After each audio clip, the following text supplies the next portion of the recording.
vrai ce que tu dis. C'est les premiers qui décident. Chut, ça enregistre. Excuse-moi bébé, hein, mais je me mets à rapper là. Faut que j'évacue. Gino Omerta. Sur YouTube ma gueule, du vrai de vrai.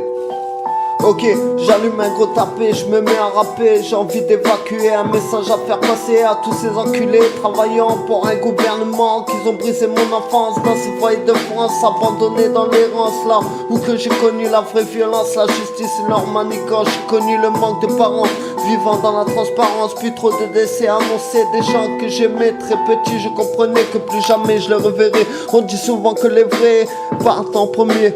J'avais pas le choix d'encaisser, mal encadré là où j'étais placé, là où qu'on a commencé par me briser, à me séparer de mes sœurs et de mes refrains. À l'école j'étais un peu perturbé, c'est vrai, mais j'avais du mal à me concentrer car j'ai réalisé que plus jamais mes parents viendraient me récupérer dans ces foyers. À 8 ans j'apprends la mort d'un parent, à 9 ans ça change. On me place chez d'autres gens, maltraitance connue, la grosse souffrance. Des familles d'accueil, racistes contre les gitans. Dur d'avoir une temps d'enfance à 10 ans sans manigance pour me faire changer de foyer d'enfance. Puis les grands comprennent que je n'avais plus de parents. Très vite j'ai pris conscience, entraîné par les plus grands. J'ai glissé dans la délinquance, j'ai commencé à fumer, à fuguer. J'ai appris à faire de l'OV, fallait financer la cavale quand j'étais recherché par la gendarmerie ou l'église des.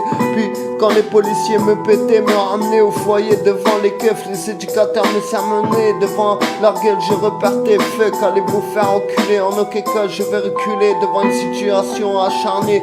Puis on a vu que j'étais déterminé à ne jamais changer. On a voulu me déstabiliser en me changeant de foyer de 12 ans à 16 piges. Le feu s'est embrasé à 16 piges. Ma daronne s'est mise à me rechercher comme si de rien n'était. Elle a tout fait pour me retrouver. Dois-je avouer qu'après tant d'années ça m'a choqué. Des tas de questions dans ma tête se posaient. Je fais style de rien, au début tout allait bien. Elle venait sur un mien pour me présenter mes miens. Une demi-sœur, un petit frère, un beau-père. Puis elle parlait de mon père qui repose en cimetière. Paix à toi, voilà qu'elle est pitié de toi. Après une drôle d'affaire, allez nique ta grand-mère, merde. Et aussi j'ai un message à faire passer. S'il vous plaît écoutez ce que je me mets à rapper.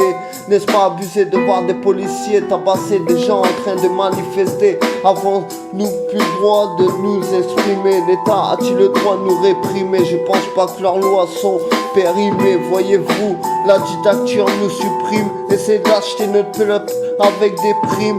Rien que j'en rime et j'en ris. Et ça me déprime de voir des frères qui s'assassinent, aller travailler à l'usine pour nourrir la famille. Et ouais l'ami, c'est vrai que j'ai les nerfs à vivre. Pour ça que dans cette mélodie j'ai pris le micro pour dire que l'État c'est des putains d'escrocs. Et que pour des euros ils enverraient des frères derrière les barreaux.